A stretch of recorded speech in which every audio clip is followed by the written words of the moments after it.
In Radio, your station for up-to-the-minute news, intelligent, interactive, and engaging conversation. 96.9 FM. The views and opinions of the hosts and guests are their own and do not necessarily reflect the position of the management and staff of Guardian Network. La la la la. La la la la la la la la. La la la la. Oh yeah, oh yeah, oh yeah, oh yeah, oh yeah. I represent Bahamian people. I from Nassau, Bahamas, big up Bintan, bro. Boy, I from Bintan, bro. Right between West and Augusta, where them two roads meet, they call it Wilkinson Street. Manners and respect was like a sign blank check. It seems the ones that coming after quick to disrespect. You see, this life in the ghetto never easy. So many hungry days break till it grieve me. But I doing the best I can, trying to turn my dollar to 100 grand. I represent the ghetto people. I from Nassau, Bahamas, big up Bintan, bro. Boy, I from Bintan, bro.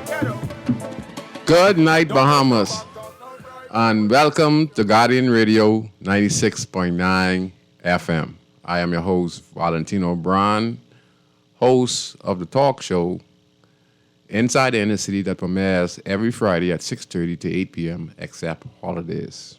Telephone numbers tonight if you want to call in. Sometime, a lot of you out there just like to listen because, the topics I have are actually the topics that you want to be discussed. And many of you just like to listen, so sometimes it's just good to listen. And then some of you just weigh in your opinion, which I really do greatly appreciate. Telephone numbers are 323-6232, 325-4316, and 325-4259. And you can text us, powered by BTC, at 422GR96. And you can listen on Guardian Crest 961. I think the 969 channel is down, but you can listen on 961. That's one of our sister companies here at the Nassau Guardian. And I want to say to each and every one of you, it's an honor that you guys take the time out to listen to Inside the Inner City on the Friday. It's just amazing. Many people appreciate that. I'm a honest person. I'm not just a talker. I'm doing some important roles to try and help develop the country and set a standard where we can uplift each and every one of us living here, even though it's a very impossible task, but it's a task nonetheless that we can do in such a small country when we are one of the richest Caribbean countries in the world and one of the richest countries in the world. We are next to the most powerful country in the world. We dollar for dollar with the U.S., so a lot of these issues that we are facing in this country today, we should not be facing. We try to become a concrete jungle. We try to adopt each and every laws that are passed in the United States of America or Europe. When we are our own nation, we can pick up some of those laws, but many of them we do not need here in the country. And many of the attitudes that we are seeing being displayed in our politics in the last 40 years, we don't even need that. Because like I said, we as a country who look for leadership in this country, who have political parties, the PLP, the FNM, the Coalition of Independents, all those who are seeking power, they have to understand they have a great responsibility for those left behind. Many of them speak and saying they're speaking on behalf of their community or their country. But firstly, I like to say you have to really put in the work. And what I mean put in the work, you have a desired plan on how you can construct something in a community that is going to be beneficial to the community. And it also has to be where you understand it's bigger than you as an individual. So when you're seeking leadership in the country, you're seeking to be an MP, you're seeking to be the prime minister, or you're seeking any type of political seat in the country, you should always consider that you have a great responsibility to help as much people as possible as you can, you know. Now, you can help yourself because that's a part of the plan about politics. You know, we might not see, you know, where the money is leaving or the treasury, but it leaves or the treasury every 5 years at each term of each government we select as the government of the country. You know, the money does not stay in there, so it goes in the hands of a few people, and in between there, it causes a great neglect for the rest of society. So I just called in to say that, and we're gonna have a very wonderful show today. My sponsors today for the show on this Friday is Thrifters. I didn't have a chance to say it last week because we had such an interesting guest, Miss Candy Gibson from Form. She's doing some awesome work in the country. She's an awesome person. And I hope those who were listening last week, if they got a number, could get in contact with her and probably help with the light bill and one or two things that she's doing down there in the Nassau Village area. We have a caller on the line. We're going to take this real quick because we didn't even start the topic yet. So I just want to see what this caller has to say. Go ahead, caller. Hey, Scrooge, how you doing, my brother? I'm fine. Oh, I right by the block. I right by the softball park. You know, let me tell you something. See, I believe in this Russia food, both food and fish. What they're doing us and taxing us and taxing us. I am 10 different tax groups. I tell them 3 taxes there. 2 years is dead by hanging in our country, you know. Yeah. All the politicians, they can fuck the president, you know. We is, you know, I am a politician, no, but it's big, you know. Yeah. There's a matter of time. Some will come to the country. It has to come. Yeah. And the taxes behemoth. The Haitian come to this country and get anything free in this country. My children who born in this country, in Ireland, no problem time by land. Bingham, you feel a land whole knock back now. I know why he did it because he needed to get new money in this country. Yes, But the Christie didn't appeal it. Doc didn't appeal it now, brave. So we got to start taking these things back for them. Who own these keys? Tax for these keys, my brother. Yes, you all own these keys. If you own these keys, you're paying $10 million a year. Or what's that base? The $3 billion, you pay from the 50s, you need $10 billion. So get out of the place, man. Yes, sir. See, our problem is we got a bunch of big leaders. So the Ford go pull this Lord sign and take and spread lead to the king and all of no. I spread my lead to the people that come from the Bahamas. Who's in our, you don't belong to Mangalize. We talk this so now. The best summer of all the Bahamas ever had was Walla. When we had a problem with all these people doing school in this country, I say, I will go and be a defense forces. If you want to pay me the money, no, just let me be able to eat and bathe and take care of our country. You know why they want to fix this thing? Cheap labor. You're going live with right now. When I was a young guy, have my eyes some left in the late 60s, early 70s. At the time, folks didn't have my eyes. I'm saying they're making good money. The Hammond Mayors making money. The Philippines being the United Nations, you know, against our government, you know. Yeah. Pete George and Fred Smith and that George Wood. Why don't on Haiti and fight the war for Haitian people? Not our Haitian people. We got a lot of, I hate the Haitian, no. We got a lot of hard breeds in this country right now today. Let them go to Haiti and fight for their country. They always say being put down. And our country better go and fight for your country. And that's all I can say on the matter, my brother. Thanks for taking my call. Okay, thank you very much. You know, a lot of people complaining about the taxes. You know, the taxes keep piling up on the Bahamian people, you know, year in and year out. And it seems like, you know, it's taking a toll on Bahamians who are really trying to get their life on track, but they can't seem to catch a break. You know, if you listen to some of the interviews that are being going on in the news and on Facebook, you know, people are complaining about their check, you know, and immediately they get their check. And if they make only $350, $400, you know, the lady is saying, you know, she feel like an old woman, you know. She's only, 23, 24, and she worked from 9 to 5. And when she finished paying her bills, you know, and taxes, you know, she, you know, lays with $10 or $20 in her pocket. So, you know, for the average Bahamian, you know, life is real hard. You know, I know all of us have our particular party, PLP or F&M, you know, just as well we have the One Family Junkanoo Group, the Saxon Junkanoo Group, and the Wally Junkanoo Group and the Roots Junkanoo Group. And if you notice, they go at it on Bay Street.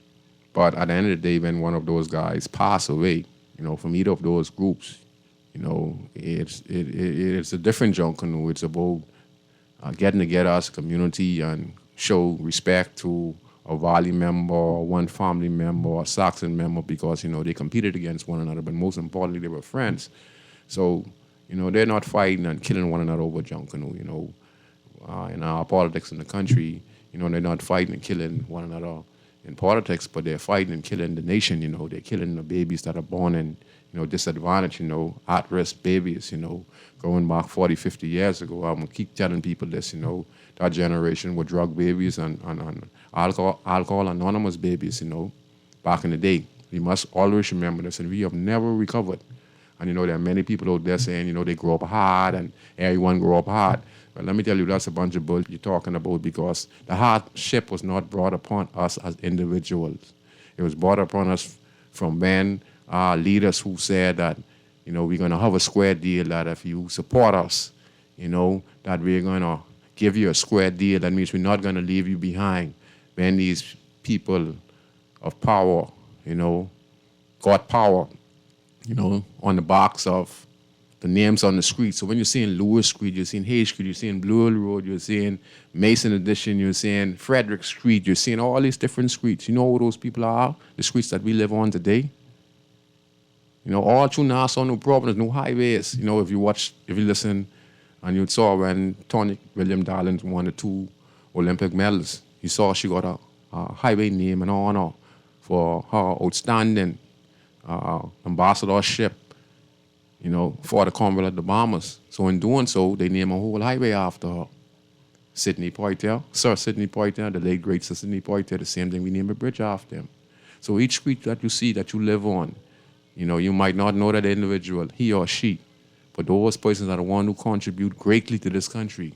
Not all you see, the politics have taken the grace, and the history away from those who contributed greatly, just like the politician. They put their money in the piggy and supported them, help push them to make sure they have money to be able to stand independent but united with the people working together as a team to overthrow a government, the British government, that at that time, was imposing their dominance over the rest of the population. Some cases they were doing some good things, but we were not getting the position as commissioner of police or governor general or prime minister or being a nurse. We were just given tasks where we were just workers. And even if we had the skills, doing the same thing as a trained nurse from British or wherever the nurse came from, we were not paid the right set of salary. So people like Sir Randall, fought, Edmund Moxie, fought, Carlton Francis, all those people that you see the streets that you're living on now, they are the ones who fought. Stephen Dillett, S.E. Matheson, D.W. Davis, all these schools, C.R. Walker, all these significant persons are one who contributed greatly to the country, but yet still, they were the ones who said, we are not going to leave no one behind. So throw in the cocaine era, throw in the rum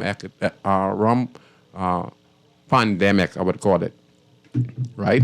And then throw in the fact that now we won the general election in 1967 when Sir Alvin Brennan and Sir Randall gave their vote to the Progressive Liberal Party, which was formed at that particular time.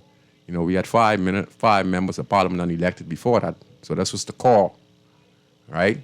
And then we have the general election where Sir Alvin Brennan, who was my cousin, I heard this, and Sir Randall, who lived in Grandstand, where I reside, still today. Sir Randall passed away, but that's his community that I'm staying in. I saw him as a little boy walking up and down, going up Market Street, going to Parliament. And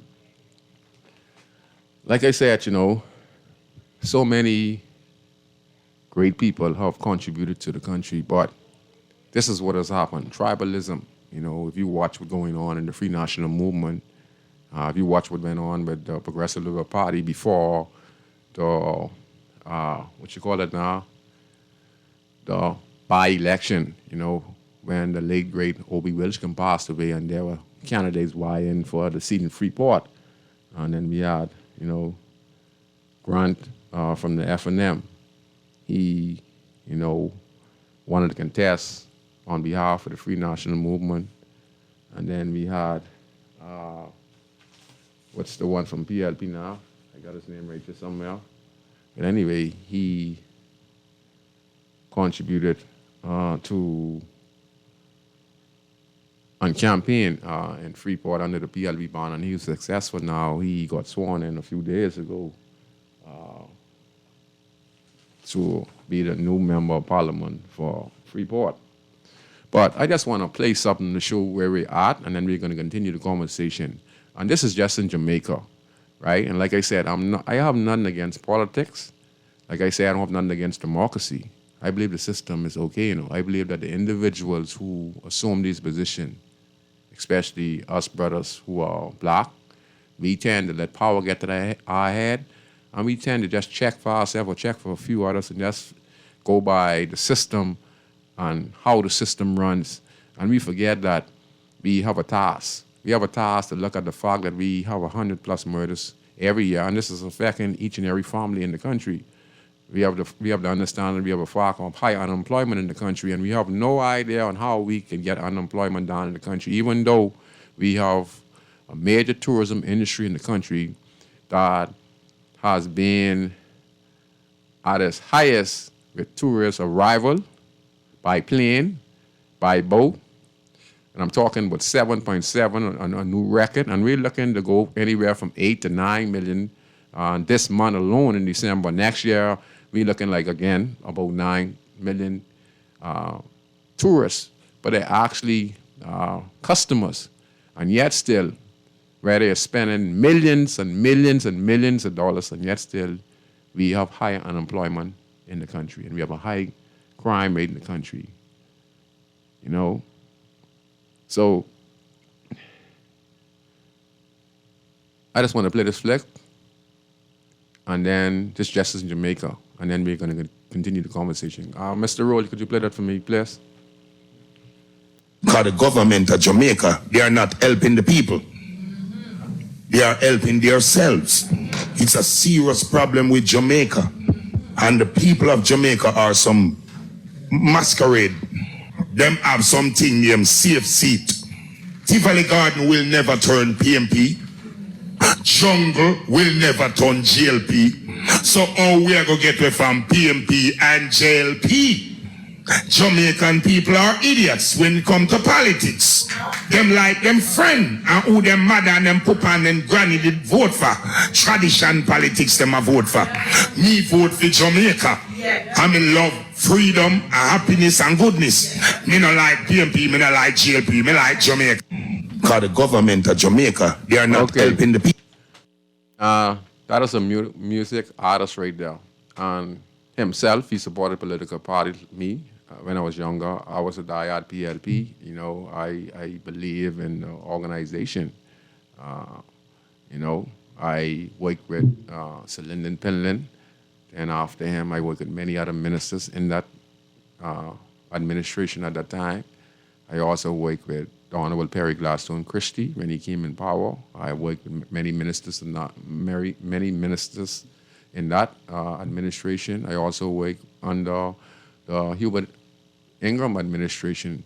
In fact, when a few years ago, when the Free National Movement was on the ground and in the city for the first time, and this is because the talks was going on with me and Tommy Toynquest concerning, certain marijuana possession, trying to see how we can help repair some homes in the inner city community, And if anyone could recall, there was an altercation with Dr. Bernard Nordich and the Free National Movement as the Prime Minister. I think it was Hubert Ingram was the Prime Minister at the time, and then Tommy Toynquest was the Minister of National Security.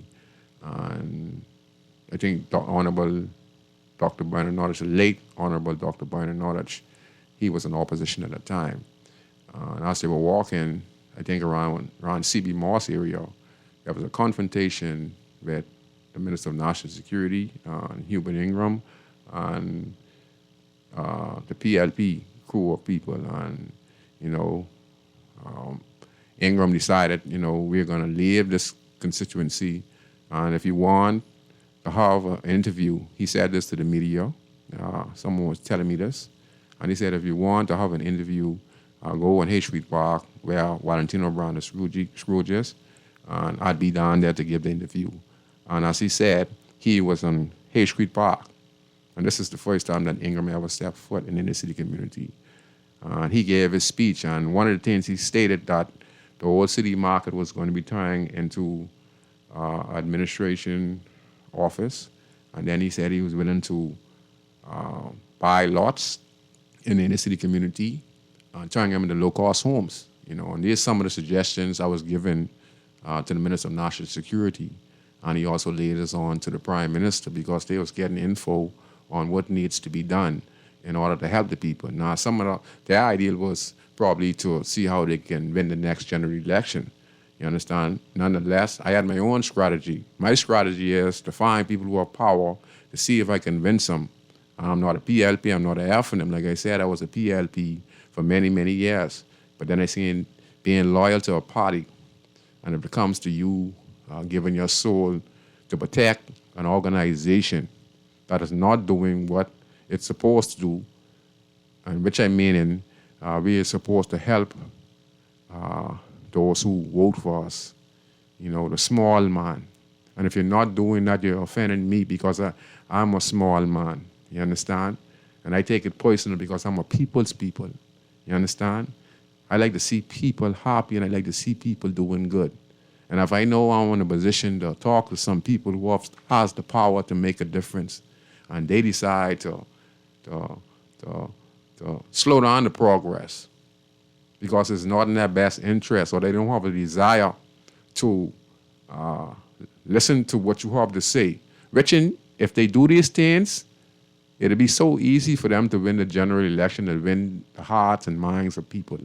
But stupidity and jealousy is a very serious thing in this country. You understand? So that's one of the reasons I broke out of politics. And I was one of Mr. Christie's right-hand man. I talk to Mr. Christie all through the inner city communities. Me and James Charles. And we met guys like Kelsey Lundy, the leader of the Raiders, Franz Pascal, and that's how he sit down, and that's how he became the Prime Minister of the Commonwealth of the Bahamas. Okay? Also, the Free National Movement won a general election of the same campaign. Some of the ideas I gave them. So if you look at it, two parties are being very beneficial. And some of the programs that are going on in the country right now are some that, as not a paid consultant, but as a person who was on board and having the opportunity to sit down and talk to people who has the power to make a difference, I did many of those stuff because I am a people's person. You understand? Before I get empowered myself, I just want to see people be empowered themselves first, because that's how we're supposed to be. You understand? So yeah, if we look at what the artist was saying, he was saying that the PNP or that party, just like the PLP and the FNM, he's saying that it's like this. Hubert Ingram, the former Prime Minister of the Commonwealth of the Bahamas, he is never ever going to be a PLP. Perry Gladstone Christie, former Prime Minister, former Prime Minister of the Progressive Liberal Party, he is never going to be an FNM, just as well as many of our mothers and our fathers who are part of these parties would never ever be a PLP or an FNM. I don't care what their party do, even sometimes they go against the party in the general election and vote against their party, they still would be have a better, how I should put it, they have a better connection, even though their party did wrong, to still be with the party, but they try to get rid of that individual. But in doing so, you're still upholding, wrong that is actually hurting the country. So when I come on radio and I'm speaking about these things, I'm not against the PLP, I'm not against the FNM. I'm not against nobody in high position. I'm just one who could speak on things that are wrong. And we have to correct them if we want a better society. If we want those who, committing crimes on the streets to be law-abiding citizen, but yet still we have those in high authority breaking the law. For instance, if one even thinks about, how I should put it, if one thinks about using their position of power on some aspect of the constitution of MPs, I think, you can be put before the courts just to think it, right? So I'm just saying that. But anyway, when we look at politics, right, we say this don't happen and that don't happen. But yet still we see in the by-election that went down in Freeport, we saw here in the newspaper during the by-election against Bishop Ricardo Grant. And this is no attack on Bishop Ricardo Grant. So you understand everyone wants to excel in life, and he probably wanted to be a part of politics, and probably he's one of those who want to get in politics to use the position and the opportunity and the power that comes with it to help people, okay? So in his campaign on social media leading up to the by-election, a young gentleman was on Facebook in the car. He was wearing his Free National Movement shirt. And at the same time, he had this big roll of American dollars, looked like $50,000. And he's saying that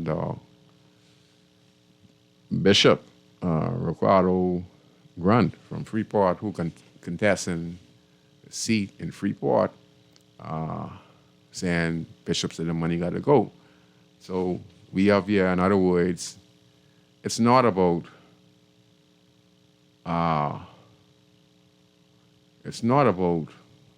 honestly winning an election fair and square, because this is a party thing. Both parties does this. PLP probably were doing it on their end, had probably must be 200 or 300. They probably had $1 million down there. Probably they have them at $1 million, because when these events come up like by election, it's probably $1 million the campaign. So if you look at two of the parties, that's probably $2 million between those two.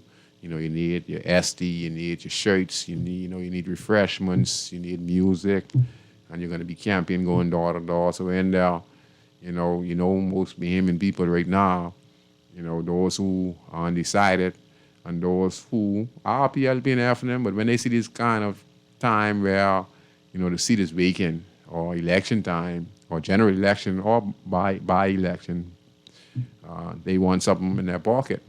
Now, this is illegal, right? We saw it in the newspaper. We saw it on Facebook, and this is illegal.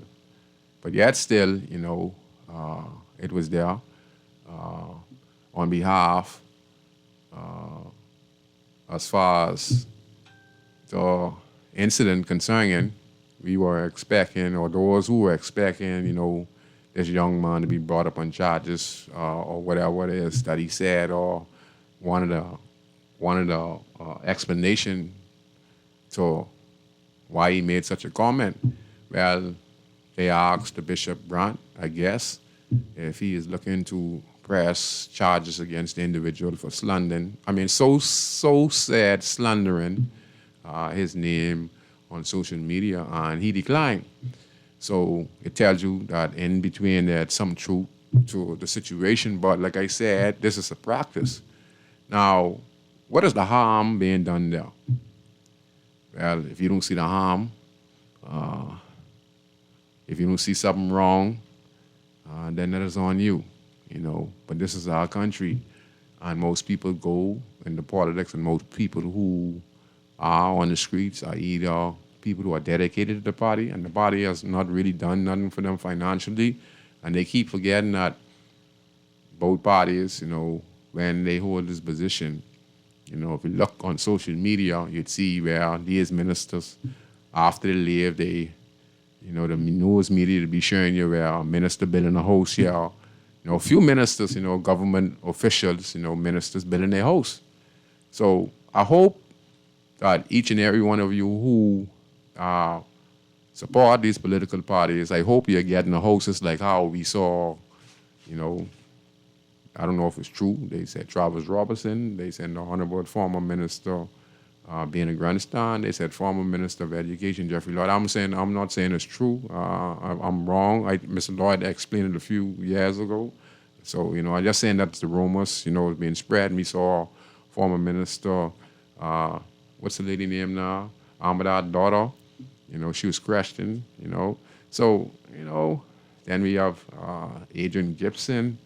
From the Free National Movement. He is before the court for 40 to 50 some charges of corruption, $1 million, $2 million. Then you have former minister Shane Gibson. He was brought on charges under the minister administration. He won his case. But to me, he won his case off technicality. He filed a lawsuit. He got, I think, $1 million or $2 million. So, I hope that you who are supporting these political parties, I hope that you're diehard. I hope you're not paying rent, I hope that by you supporting these political parties and being diehard, that at least you get a house over it, That's all I'm praying for, because you got to be stupid enough to be supporting the party, all your life, and you don't achieve nothing. When you have every 5 years, you have different set of candidates, you have different set of ministers coming to the party. Some stay 10 years, some say 5 years. If they don't get knocked out, some try to make what you call to be nominated again. To try be the member of that particular constituency again. And they achieve a lot, and they achieve a lot because, once they get back in power, like I said, some of them get I can't exactly know the salary that a member of parliament gets every year. I think it's $35,000, $40,000, $15,000 perks. Then some of them get, if you're a junior minister, you're going to get a junior post.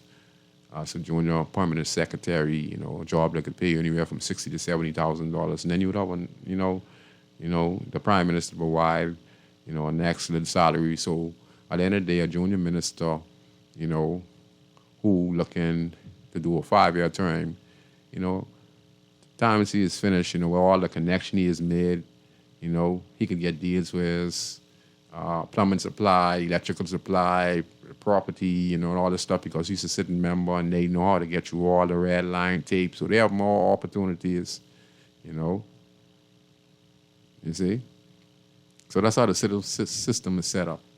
And that's the thing I have with it, So I'm advising those who go into politics, I watch on Parliament, I see a lot of MPs, they're sitting down in Parliament, and they're talking, But let me remind you guys, look deep down in your heart and say to yourself, is this the Bahamas that you want it to be? Man, you have the opportunity to be that change. You understand? Brave Davis and Chester Cooper are building up their constituency. They're setting up a future plan where their constituency is going to be booming for the next 50 years. You understand? What are the rest of MPs are going to do in their constituencies? As I look around the country and as I move through, I was advocating for about 15 years. I was a consultant, non-paid consultant, invited to the IDB Bank, International Development Bank, for a few years, and I had personal interviews from people from Latin America. I was also responsible for the design of the urban design law book, which deals with how to improve the lives of people in inner city communities. That means improving the streets, the homes, the streets, you know, wine community centers, building small, how I should put it, in other words, small malls, to set up for tourism flux, with the visitors, to set up, buy abandoned lots, construct it into a small little mini mall. Probably if the space is big enough, you could put a complex there where you could train people at the community centers. And then when they graduate, you have a spot where they can go and set up their booth. And then there could be 10 booths, and they have 10 different trades. They're not doing the same thing. One could be hair braid, and one could be cutting hair.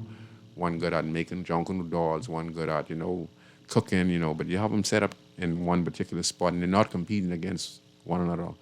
And then you have it split up over 4 different spots in the community where we don't compete against one another because we're right next to Bay Street. So I was working with IDB Bank, and we ended up working with students from Vienna, Austria, under the Progressive Liberal Party. The Prime Minister was Perry Gladstone Christie, and we accomplished a lot. We come up with a full roof plan with students from Vienna, Austria, students from the University of the Bahamas, and many others. And that was turning into the Overdale Initiative. And from there, we made little progress with that administration because they didn't have a clue on actually what the plan was, and they took it and curved it in the wrong direction. But down in Lewis Creek now, we are going ahead with the plans as a private organization working in conjunction with Lenan Bahamas, and then I have my own plans which is all my plans put together along with other people's plan because they come up with some creative ideas as well. So I'm always open to suggestions. So that's why we're working so good. And in that small space of community, we're going to provide education, we're going to provide scholarship, we're going to provide small business jobs, opportunities in that community to get rid of illiteracy, to get rid of poverty, and most importantly, get rid of that black crab syndrome that has been plaguing us for the last 50 years. It's all in our politics. It is in our church, where we always trying to bring down one another. Tribalism going on in the FNM, tribalism going on in the PLP. Shane Gibson, being disrespectful to the leader of the party, Fred Mitchell and Brave Davis. On the other end, you have,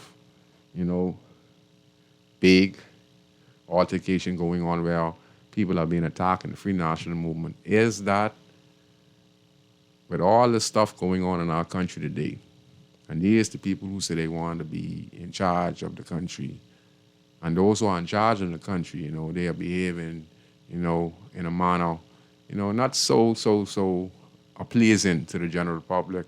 They're doing a fantastic job so far, but more can be done when it comes to developing the community more wide and putting the focus on where the focus needs to be put on, and the focus needs to be put on the people. If you could put this last 3 years, 3 years on the people, housing, home repair, small business, scholarships, and developing the community where it could be a place where kids and stuff can roam the streets and have a place where they could go and play, So yes. And also in that, same time I was working with the IDB Bank, I always mention that we have to build community centers. And in doing so, the IDB Bank, I was there personally. They looked into the matter. They sponsored the students from Vienna, Austria, you understand, to come down here to the Bahamas, which they are considered the smartest set of people in the world. I took them in the Grandstand area, the Baintown area, the Bay Street area, and we come up with a comprehensive plan on how we could tie in Bay Street to over the hill, you understand? But I say a new government came in and the strategy changed, but for me, I don't give up. And I'm working with my private sponsors. I'm working with Lenan Bahamas. I'm working with a few of the churches in the community. And I'm personally doing the work myself. I'm not employed by government. But like I say, we are making good strides. In a 2-3 year span now, we're going to have some productive citizens coming out of the community. We're going to have some very very educated persons who are also going to contribute and they're going to give back. Because we are coming up with what the community needs and with the support we're getting from all of the donations from around the Bahamas and around the world. We truly appreciate all those who are donating to Lennon Bahamas and continue to donate to Lennon Bahamas. But like I said, my recommendation anytime I go to a meeting with people who has the power to make change, and I feel that, my input is most important. Now, bear in mind, I'm speaking for those who I don't even know in this country, okay, who I don't know personally, but I feel each and every one of you when I look at the news and someone's sleeping in the car, I feel it when I look and I see on the news that a grandmother sleeping in the hallway, with no bed at the hospital, in the hospital, or those kids down there who are unwanted and they're living in the hospital, I feel it when I see kids walking the streets and they don't have no tennis, or their tennis is dirty, their pants, shirt wrinkly, and because they only have one shirt, one pants, and tennis boys, I feel these things. I feel these things when I see people sleeping on the side of the road, I feel these things, and if I can do anything in my power to make a difference when I have the opportunity, as long as it's for the right cause, it has to be always on how I can be able to make an impact on the lives of people who I don't even know. And that's how our politicians have to think. They have to understand that there are people out there depending on them. So when they're out there vying for these positions and they get these positions, go in your community and see as much people you can help. You might can't help everybody, but help as much as you can. Yeah, so I made recommendation, and I told them, said that a community center is most important because you can make it a training center and you can provide our funds, can be in there, have the kids back to school, have the kids them with education, give them a place to congregate with other kids and give them the opportunity to see that, not just living inside the inner city and seeing police brutality or fighting and shooting and mother and daddy round or mother and boyfriend round or neighbors fighting and can't unbar these kids in an environment now where they can be able to go on a fishing trip, they could be able to go on the family island, they could be able to make a trip to the U.S. just on behalf of the sponsorship coming in those centers. So I listened closely, and the IDB Bank made a recommendation, and they gave $21 million to the Bahamas government. And this was under the Ministry of National Security under the leadership of the late, great Honorable Bernard Nordich.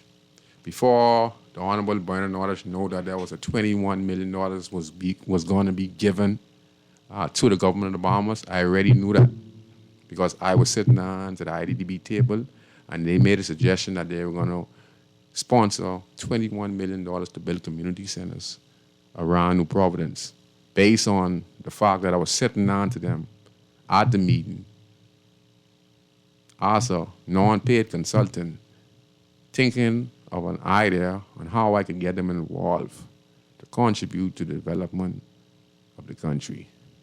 Not only that,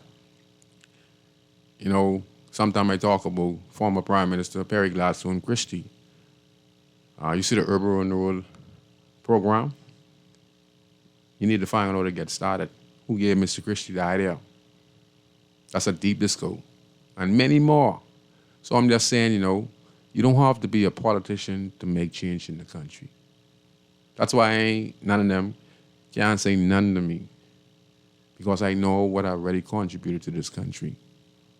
Because a lot of them are riding on many of the ideas that me, as a citizen who sincerely, not paid, just like Candia and many others. And I do it because it's the right thing to do. Okay? We're going to take this call. Go ahead, caller. You're on Inside the Inner City. Hello. Good night, good night. Go ahead. You got to turn on your radio. You can hear me? Yes, hello. Yeah, you got to turn on your radio, please. Okay. Go ahead, sir. Okay. I'd like to ask Scrooge a question. Go ahead, sir. What do you think about all these men that are sleeping on the side of the roads, men and women, young boys? How we can help them? Because my opinion is we should take them, and government should have a plan where you take them in for about a week or so each month. Clean them up, put on a new set of clothes, give them a haircut and a shave, and then if they still want to go back to their environment, fine. But they may snap out of it, you don't know. But that's something we have to pay attention to and keep working at it. Yes, sir. They could at least get a haircut. The government, when they go into Santaland for a while, get a haircut, shave, a good bath, a change of clothes and shoes. And after a week, you let them go back if they want to go back on the street. But at least clean them up because they're carrying lice, diseases. We don't know what all be in some of their hair. I look at them and their hair and how it's packed. We need, although you can't just take somebody in against their will, it's against the law. Yes, sir. We need to say, look, you need to come. We need to pick him up, sedate him, so where he won't get violent. If he gets, if he's one of those that get violent, you sedate him and you carry him in, give him a bath, a shave, and a shower, and clean clothes, and a good hot meal, and then let him go. That's what we have to think for some of our people. Like what Scrooge just said, we got to think for some of them. Yes, sir. So that's my opinion on all what you're talking about. Because I feel that when I walk, when I drive along the road, and I see them dirty. Yes. I feel that an elderly. I wonder where are their families? They got to have family, but I guess the family is tired of them. Yes, sir. But I don't know what you do. I wonder what we could do in a situation like that. Okay. Wow, that was a good observation you made just now. Personally, for me, I feel that persons like that, right, who are on the streets, because I have an uncle, and he's been like that for over 40, 50 years. Let me give you a prime example. We tired of him personally. He's very violent. He causes all kind of obstruction and damage to people's cars, to Beauty Bakery, to anyone who he see on Market Street or wherever you go. You all see him in the wheelchair, me and him getting it a couple times, He is very disrespectful. We put him in a home, yellow. He stayed there for a little while, played like he had good. Then he have his lapse, means he trip out and he start to defecate inside the place just to get put outside.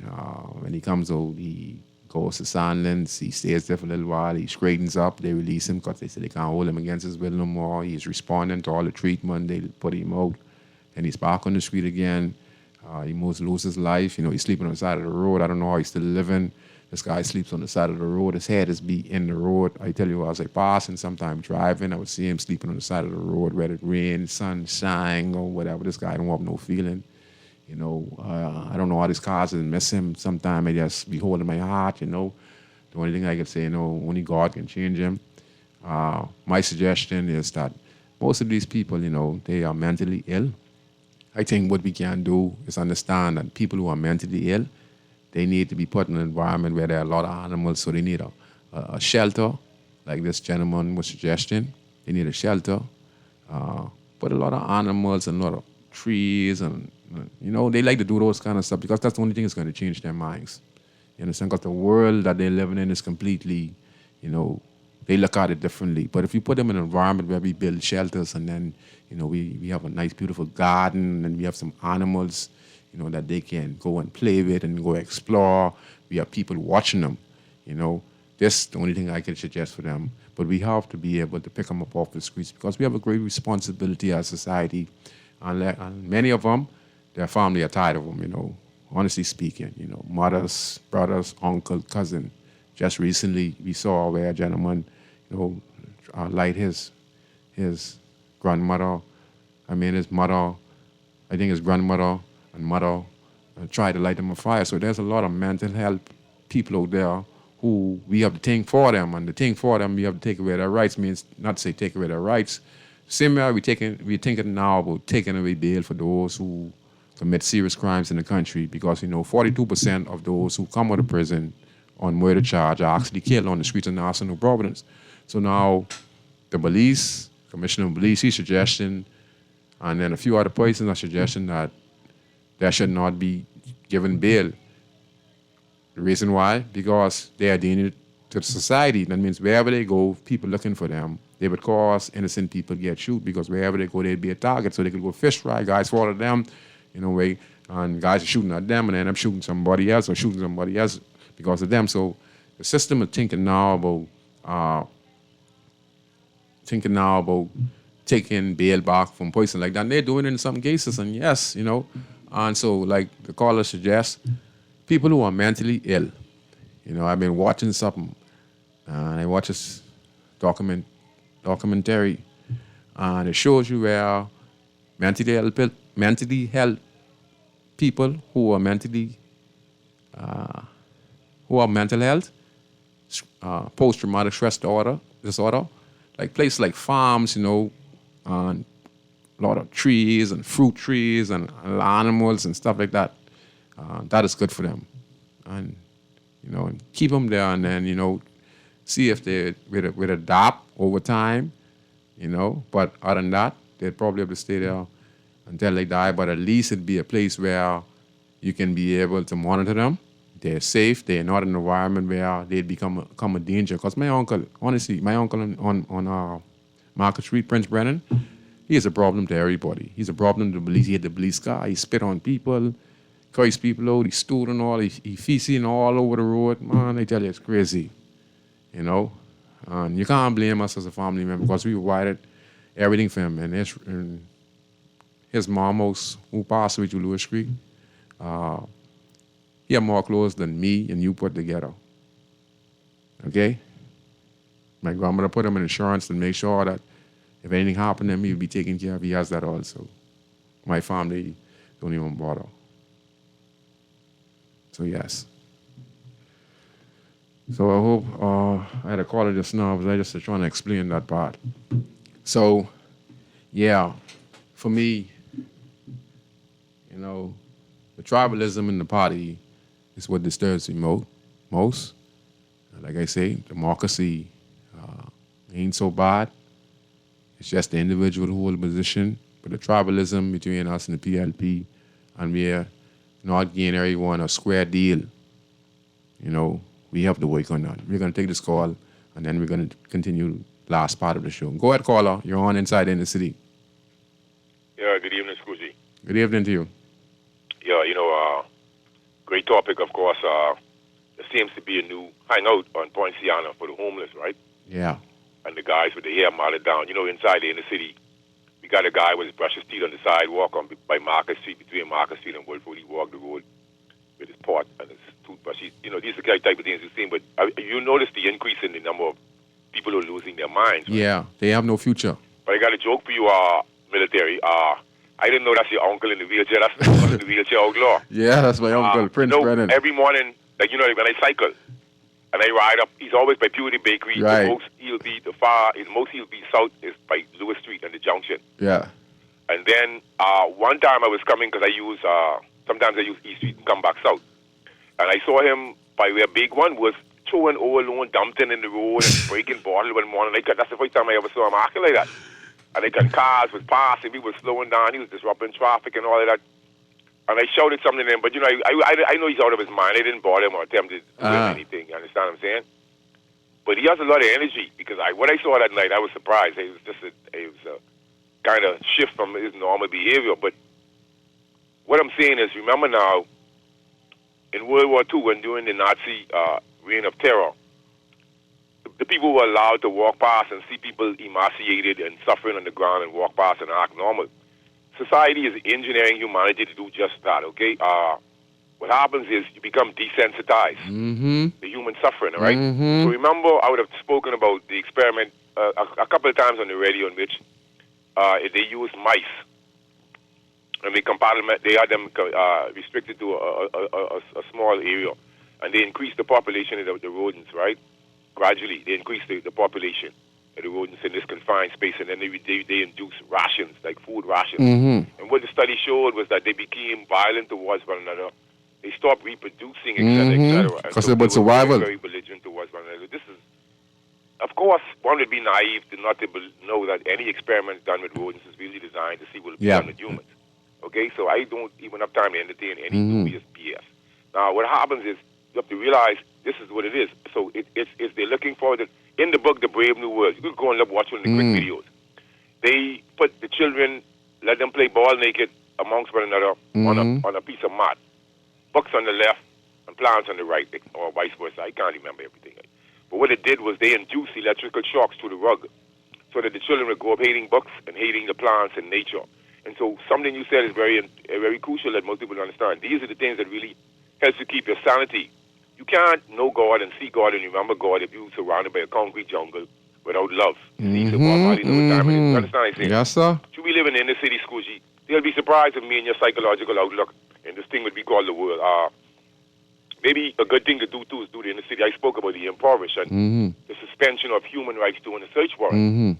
And somebody took offense to that. They said you shouldn't do something for the police to come to your house. But the police only got to come once, right? The question remains is, you have nieces and nephews and people get domestic problems. So they come for various reasons. The point being, cameras and name documentation in people's houses, because I'm getting reports, the people in the inner city, they say it's calling this one. Funds missing when we searching and things that are just different to various. But there's no accountability in any of this event. You understand what I'm saying? So yes, sir. It's a problem speaking the truth, Scrooge. And you and I would have known many intricacies of nefarious things that happen inside the inner city. You know what I mean? But it is what it is. I guess we live in la-la land. We saw even during the pandemic that we didn't even have any adverse events. Yeah. People are all about telling Ms. Malcolm and other people that they're suffering these events. And I've heard different things about people dying after vaccination. But yet still, nothing happens over here. We live in paradise. And a lot of people really, really believe, they believe in these things. And high society, they don't throw stones because they live in glass houses and ivory towers. So when you speak against a status quo organization like the police force, right, it's a very dangerous thing because we know what they're capable of doing, and even to each other. So there was a video circling the other day with officers fighting in the station, right? Yeah, I saw that. But I didn't see it. I didn't care to see it. But what I'm saying is, if there's schisms amongst them, what do you think about me and you? Good point. We may know uniform. Good point. So all I'm asking for is for something to buffer and safeguard the public. Yes. Then these mindless, arrogant, most of them, because, some of them, you respect this, but what I hate is when a senior officer allow junior officers to dehumanize people and brutalize people, and then you have to, the burden on you is to then prove what they move or what they did to you, or what they said to you. You understand what I'm saying? Yes, sir. So we're fighting losing battles. We're like cattle, so that's I give that, Yeah. That's true, there's some things we can't change, and I understand that quite well, I know that some things you can't change in politics. I know that some things you can't change in the police force. But I know that things that you can be an activist on and speak up for it, and you can slowly, gradually make change. Because like I said, it's a slow progress when you're dealing with individuals who fail to understand the importance of a citizen. See, this is the thing what I don't understand about the Bahamas. In certain cases, they highlight individuals who contribute greatly to the country. Okay? Like, for instance, Mr. Gibson, the artist, he was on the show a few months ago. And he came from nothing. And he became a successful artist now. He's an ambassador. And I respect the country for doing that.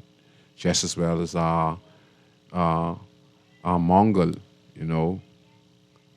Sebastian, he, is ambassador, as well as my good friend, Chris Fireman Brown. He was on the show a few years ago, and he was just down here recently. We were supposed to catch up, but, he was a bit busy, our schedule wasn't connecting.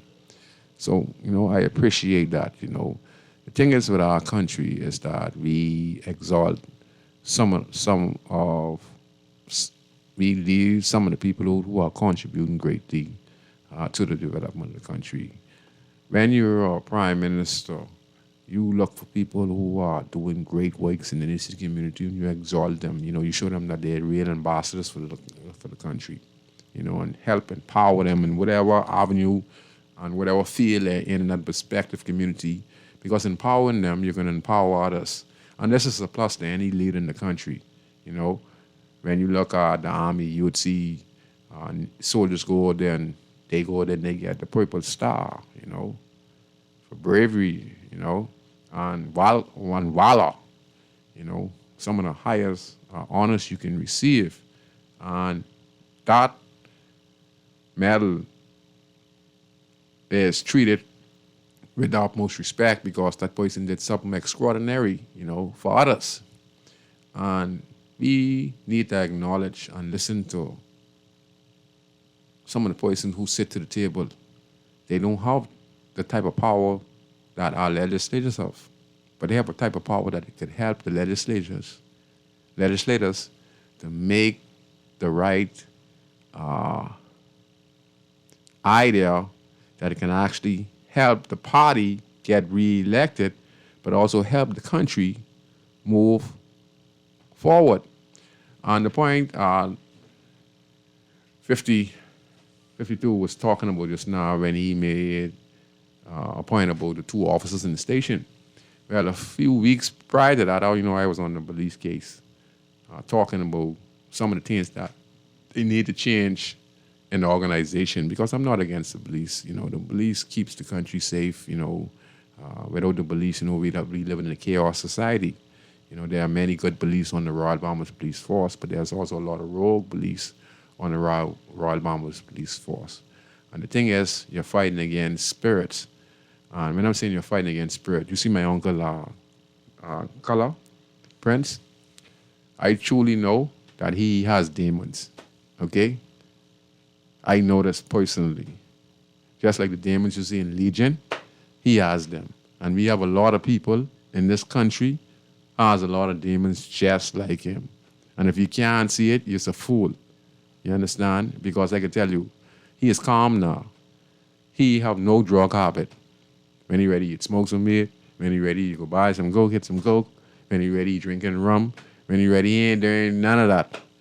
Sometimes he calm, then he go crazy. When he go crazy, you know, then he's the smartest person in the world, and he reads the newspaper every day. Every day he reads the newspaper.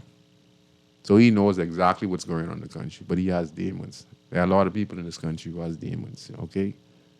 Let me just tell you that wherever they go, they cause problems and commotion. You understand? And you're not going to hear these things in no other radio station, because me, truly, I speak real life. And I can tell you what it is, like how it is. And that's my uncle, and I can tell you get demons. You could be having a conversation with a female or somebody who stopped you in the car, and he'd come right there. And your mind is completely somewhere else, and you have no thought of him. And he would come there, and he would start to curse and carry on and come in the people's face and hit the car, and then get you agitated. And he do this nonstop. So that's how it is. So there are people out there who has demons inside them, you know. And then you have a lot of people out there who you see on the side of the road who have lost hope. You know what I mean, lost hope. Many of them voted in the general election many years ago. Many of them were looking for opportunity to probably further their life, looking for an opportunity that the leaders we pick would have some type of plan or infrastructure for their community that we can be able to utilize. But you know, once parties get elected, they have no comprehensive plans on how they're going to help the citizens besides small business and who are going to get contracts. And that's basically it, contracts and small business. How else the government is going to be able to provide like 200,000, 300,000 people we have close to 5,000 students coming to school every year. And they can't find an employment. But government just continues and also get elected. And all they look for is the next general election or to get re-elected. There's nothing wrong with that. But at the same time, you're leaving a lot of people behind. Like I say, there's some things you can't change, and I understand that. But there's some things that you can make a priority by putting legislation in to have a continuous program that could keep on benefiting the citizens. Because as it stands right now, those people who you see on the side of the streets, who get divorced, they have nowhere to turn. We saw, for example, the lady who suffered from domestic violence, where she was threatened by her boyfriend, and then she had no place to go, and then she was taken to a place, I think, by the government, and then her sister or cousin ended up telling her boyfriend who she was running from, where she was, and in doing so, she lost her life.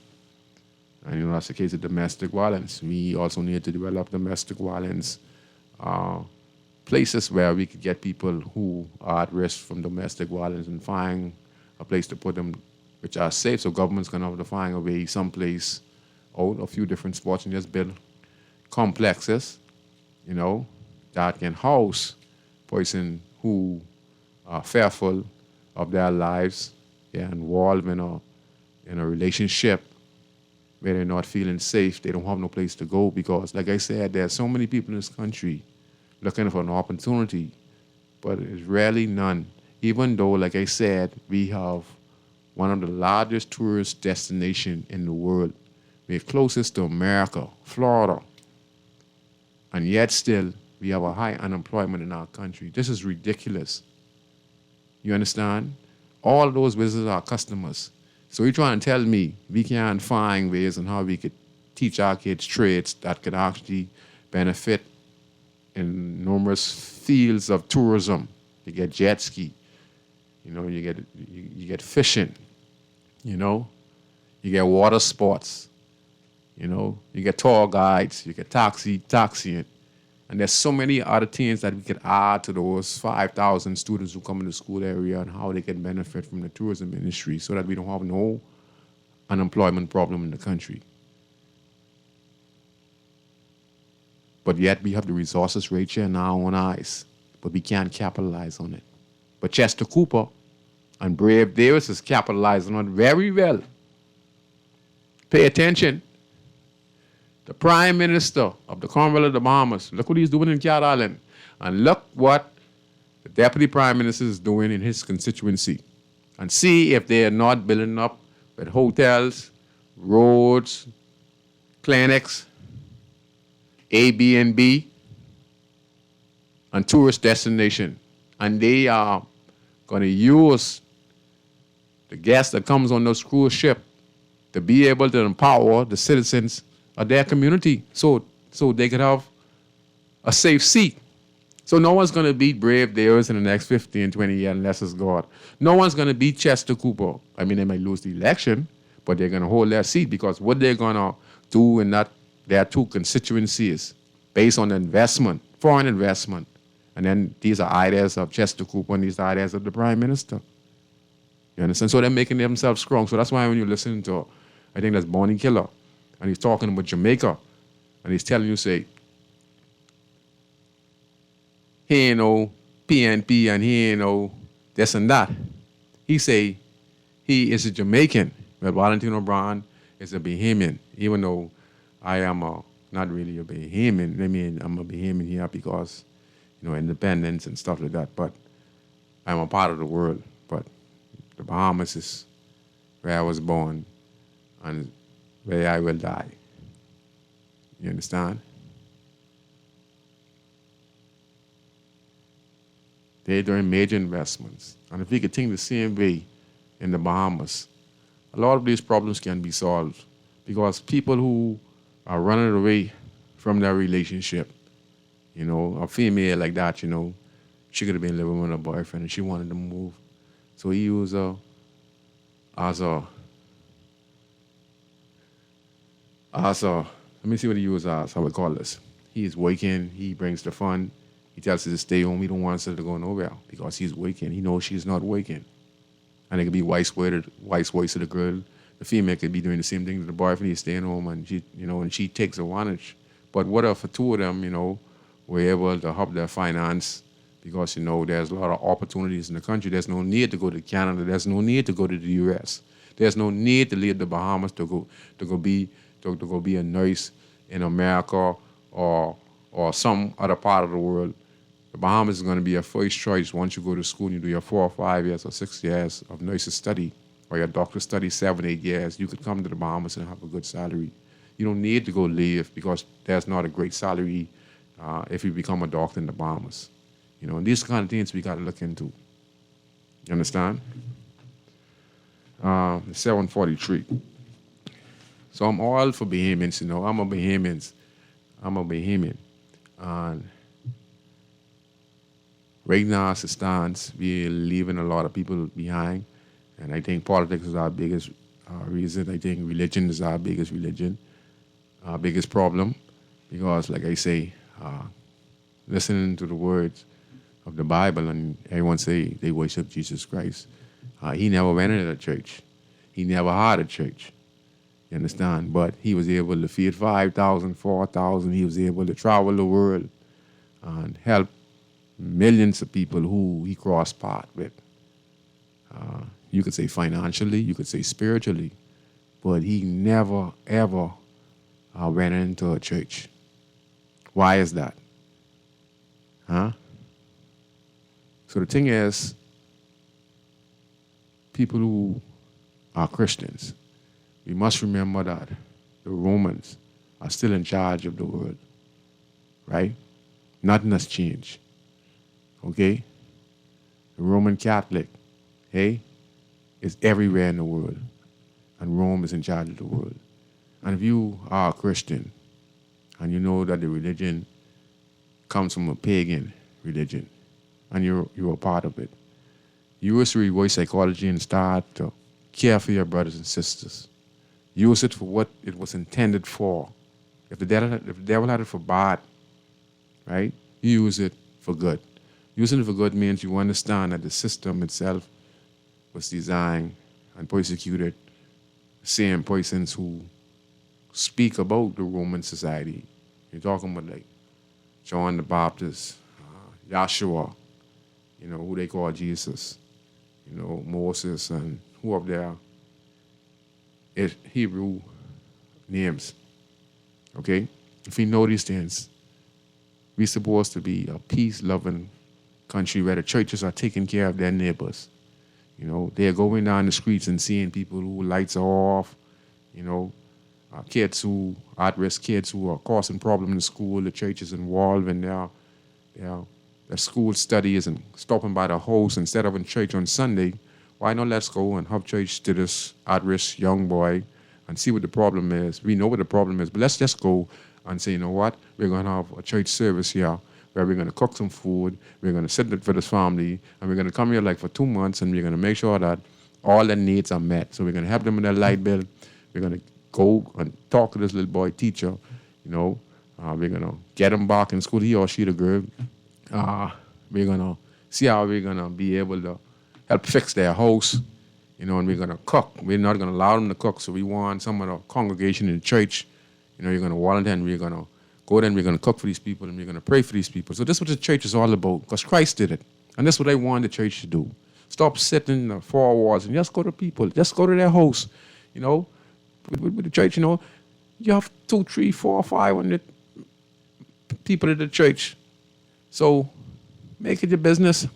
The convoys, your street, in your community, adopt it. Like how Salem Union, Pastor Hero Road, you understand? How they adopt Hay Street, Lewis Street, and Taylor Street. Just like how Bishop Ferguson adopt his community and his corner. You understand? So adopt your neighboring community. Find out who's doing bad. Find out who's the troublemakers and see how you could talk to the guy. If a guy is selling drugs on the road and and he's harboring guys who are doing criminal offense. Find who they are and go talk to them and see if you could find an alternative to what they're doing. Because you could stop a lot of problems. I'm saying that's what the church is supposed to be. That's why Christ ran, Yahshua ran the highways and byways, because this is the kind of impact he was making. That's why he was able to reach so many people. That's why he was able to reach the drunkard, the prostitutes, the murderers, and ended up to change their lives. And they started to care, and he brought the love back in their hearts. And that's what we need to do. That's what I want the church to do in the Bahamas. Yes, the Roman system is the pagan system. The Christianity was documented off of murder and put on the backs of people and indoctrinated their ways. But we can revoice it, show love, kindness, sincerity, help uplift those. Like when we got independence and when we won the general election, and the deal was everyone get a square deal. Okay? And I just want to say that. And I just letting everyone know, Odell. I speak for each and every one of you, Odell. I want the best for each and every one of you, Odell. You understand? Because that's what the country supposed to be. And that's what the citizens, and that's how a citizen's supposed to think. For the rest of his brothers and sisters, I might not know many of you, but deep down, I can feel you. That's because I don't never want to lose my humanity where I lose caring for others. But see somebody on the ground and would not help them, or see someone in need and would not help them. I don't want us to become that type of nation where we just stand up at the phone and seeing somebody abusing somebody or sexually assaulting somebody. Instead, we stand up with the phone in our hand and we're going to take photos instead of helping. So I just want to encourage each and every one of you to do not lose your way. There are many people who you might not like because some people are stink. So some people are going to cut off. You understand? There's nothing wrong with that. I have to do the same thing. I ain't hating you. I just don't want you in my space and I don't want to be in your space. But I'd help you any way I can from a distance, but we can never be in the same space. There's nothing wrong with that because you get some people who irate you, and just as well you could be irating people as well. You understand? So I just want to close on this. We have 10 minutes. I'm going to close on this. Just recently, about 2-3 weeks ago, I was listening to the news. I saw here where Florida Governor Ron DeSantis, right? He made a statement concerning the Bahamas that, they nuke the Bahamas off the map. Now, ask yourself a question. Why would the governor of Florida, right, who we are partners, we are America's greatest partner in this part of the world, and he's the governor. So he has some type of information that our Bahamas government don't know about. So, I was having a discussion the other night by the bar, and, this gentleman was talking, highly respected gentleman, so I let people talk, but even a highly respected gentleman and stuff like that, they think they know everything. I as one person, I don't think I know everything. I could listen to you and what you say, and whatever you say, I could pick everything you say and have a conversation just of what you say, and then you could use my own intellect. And persons who like to talk, and men, you listen to them, they make their point, and then when you try to talk, they would all start speaking again. So I just don't like to have a conversation with those type of people. So I just try to make a little quick point. And this is no disrespect to none of us. So he was stating, Ron DeSantis, is a fool, and etc. So, which I would agree with too. The threat in the Bahamas, because why we want to threaten the Bahamas? You nuking yourself. You understand? We protected by water. You understand? I believe that nuclear weapon is not going to stay in the atmosphere for too long. In fact, I believe the dust is going to actually go in Florida, so he'd be killing himself because they get more land mass than us. We surrounded by water, and we are one of the most protected places in the world.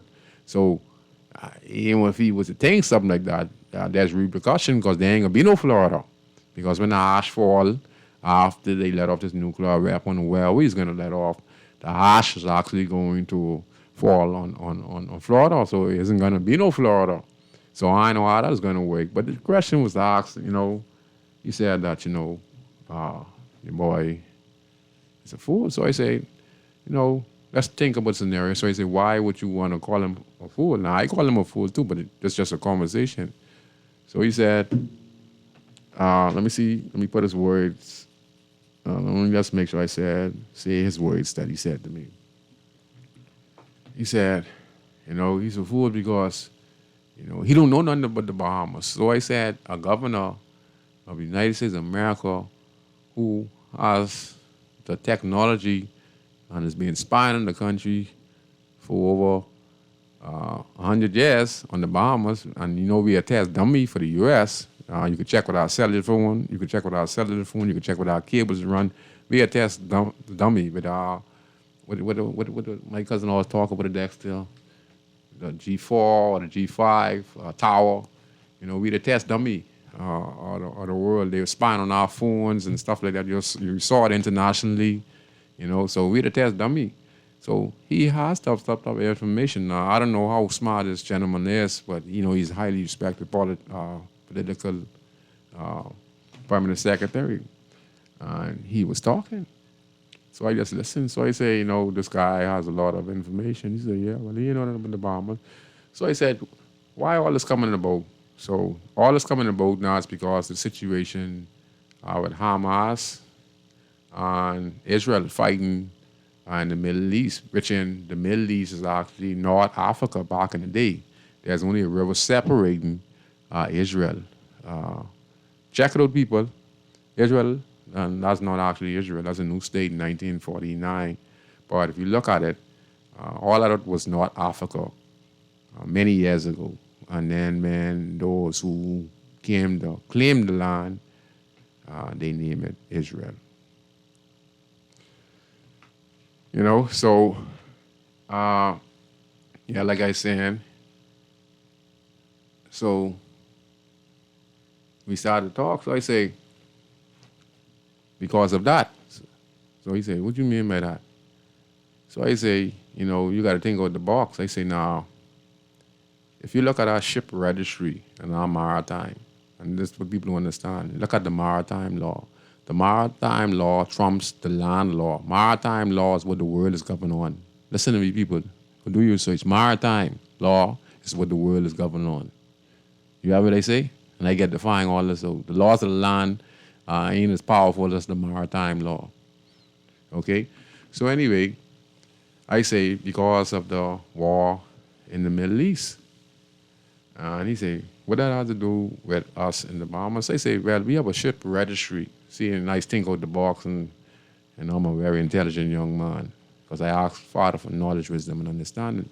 So I said, we have one of the largest ship registry in the world where a lot of companies, right, would use their license, certified license that they apply for in the Bahamas as a way to travel the world.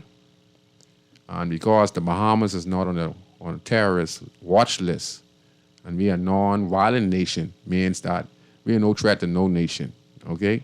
We only a threat to ourselves, killing up one another in the country, 100 Bahamians. You understand? So we're not a threat to no country in the world. So because of that, just about every other country in the world will let a Bahamian registered ship pass through its waters, whether it's international waters or whether it's their seas, because, like I say, they know that the Bahamas itself and the Bahamians are not terrorists. Now, these companies that come to our Bahamas and get in contact with these law firms and people of power in the country would use their position here to lease license to these particular ships. Now, I was telling the gentleman, say, what if some of these people were countries and companies that are not compliant with the U.S., meaning that could be a company that is registered in the Bahamas, but it's a country that is part of Iran. Companies part of Iran. Or I say, what if some of these companies, ships that are registered with the ship registry to the Bahamas, some of these countries that the U.S. have a problem with. Like I said, it could be Iran, because when you have a ship registry, you don't know who has paid Bahamian cash or overseas cash online to get the ship registered in the country, and then they put the Bahamian flag. So on these ships, they travel the world. Nuclear weapons or missiles or guns or bombs could be traveling through these ships. So this governor in Florida probably knows this. You understand? Because there's some truth to these things. Because the deep sea explosion going on with the capsule went down. I saw when they said that was registered in the Bahamas. Okay? Then a ship that got attacked in the Middle East. It was a Bahamian registered ship. So that's my point I was trying to tell the gentleman. Even though he's a high-class society permanent secretary, that don't mean you know everything. You see, you got to be able to pin through the line. So my whole thing is this. It has to be the reason why the governor of Florida said that. And this is my suggestion or what he's trying to say. Because he said if anyone tried to nuke South Florida from the Bahamas. So it has to be from the ship registry. It has to be all those ships that go through our waters and use our Bahamian flag. So we have to be very careful. And I still think the governor is a nincompoop. You understand? Because you can't threaten the royal body. I don't care how much nuclear weapons you get. There still is a God out there. And there's consequences to take life innocently. You understand? I was a fan of him till he said that, because he stood up for the COVID-19. He did some things against Dr. Fauci, and he's the one who really caused the world get free too. You see, the same governor from Florida, because he fought against the director of the World Health Organization, Dr. Fauci, because he made sure that people didn't have to be vaccinated in Florida. He made sure that if you try to put vaccination on people without their consent, he's getting ready to put court order. So he even fought against it. I gave him credit for that, But I guess he has some intel. And that's my 2 cents towards that. So I hope you enjoyed the show tonight, And I always here to speak for the Bahamian people. I want to encourage those in politics to always remember that you have a great responsibility. And like I said, there are certain things you can't change in this life, because Christ came here and he never tried to change the politics. He tried to change the heart and minds of those in power so they could care, show kindness. You understand? Because he knew very well that some men's heart were more of the world.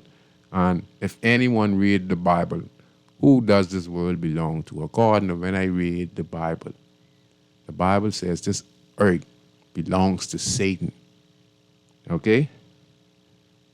But remember, they say Christ was walking in the wilderness, and the devil himself told Christ, I will give you the world. I give you all this kingdom. You understand? So for many people out there who are looking for power, think about this. Pastors don't even talk about this. Some of them want that big house. They want the fancy car. Yes. You might not need a 20-bedroom house. You might need a 3-bedroom or a 4-bedroom. You might not need a Lexus. You might could get a Toyota Corolla because it still carry the same place. You might not need a bathroom that the water spoots up and clean your hip. You know, just get a regular toilet. So the worldly things that many people are chasing after, and they're saying they're Christians, and they're saying they're into politics, but think about this. The things you're chasing after, the devil himself controls. If you don't have good intention and use reverse psychology on the devil, if you go there with intentions of being powerful and getting rich, hey, you got more problems than you can imagine. Because we watch all those movie stars, check out Johnny Depp, hey, look at Tyrese with his wife. Look at all of them. When they get rich and powerful and they can't keep their woman. How much divorce some of these people have throughout their careers even though they're rich. Because, like I say, the intentions, is not pure. And remember they say, the devil runs this world. Because it's in the Bible. They tell you about Christ walking in the wilderness and he showed them the future. He showed Yahshua the future. And you know, he showed him, I'll give you the governments, the banks, the churches of the world. But one thing he ain't telling me to give them. He ain't say he give them the people. You get it? Because he know the only way he could get the people if Yahshua himself bowed down to him. And once he bowed down to him, he bowed down to vanity. So for each and every one of you, it's good to go with your heart desire. But don't love money. You need money.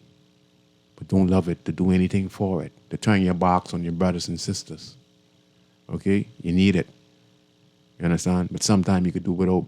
Don't sell your soul out to the devil because, listen, people don't understand it. If you look at the music industry in the United States of America, how many music artists, even down to Michael Jackson, he tell you these things.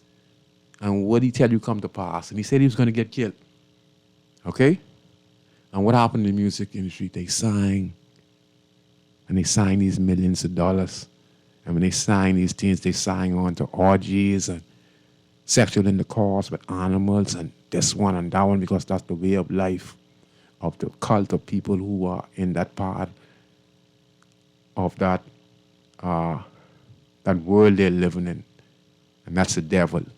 Okay? Always remember that. So I want to close with the show. So for those who are Christian and chasing vanity and you have the power. See, if you get the vanity, right? And you get the money, don't let it be your desire. You know, give a little and help as much as you can. Don't fall into vanity. Like I said, you need money. You need money. Don't love it. Don't sell your soul out for it. So if you're in this political party, stand up for what's right. Okay? And help those who are dependent on you. Okay? And I just want to say to each and every one of you, I hope you enjoyed the show. And I'll see you next week on Guiding Radio 96.9 FM. This show is sponsored by Drifters, Restaurant and Bar, Fish Fry. The owner of that particular restaurant is my good friend, Caro. And then also to Joey's Restaurant and Bar. And we call him Brookshot. I normally call him Scrubber. And to all of those other restaurants out there, I encourage and being people to go and just have a wonderful, wonderful time tonight. So I hope you enjoyed this show. And always remember, people, I only here to make a difference, talk about topics that most people would never talk about on the radio, and to open your eyes. I'm not here to divide or to fight down a political party or to fight down a church. I just want to open up their eyes and see that they can do more, to help their brothers and sisters out in this country, and we could have one beautiful country, that the whole world would want to come to the Bahamas and want to be a Bahamian because we are and can be the greatest little country and the greatest people in the world. See you next week, if God spare life, on Guiding Radio, 96.9 FM.